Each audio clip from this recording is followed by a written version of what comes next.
2026-27 धान उत्पादक शेतकऱ्यासाठी 4,888 भावाची शिफारस केली। 4,888 15% नफ्यानं किती भाव भेटले पाहिजे सभापती महोदय?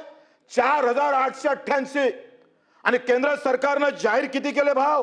2,441 2,400 रुपये कमी दिले भाव जाहीर। एका एकरात 10 क्विंटल धान पकडला तर आम्ही सांगतो एका एकराच्या शेतकऱ्याचं 20,000चं नुकसान आहे। 5 एकर शेतकऱ्याचं 50 ते 60,000 नुकसान आहे एका वर्षाचं। 5 वर्षाचं नुकसान 2 ते 3 लाखावर झालोय। कर्जमाफी 2 लाखाची करतोय आम्ही। 15% नफ्यानं कोणता व्यवसाय चालतो हो? सांगा बरं। कोणत्या एखाद्या तज्ञाला माझ्या समोर आणा का 15% नफ्यानं एखादा व्यवसाय चालू शकतं? अरे आम्ही पाहतोय जी डाळ उत्पादक तूर आम्ही घेतोय त्या तुरीचं फक्त बेसन करा डबलचे भाव भेटते।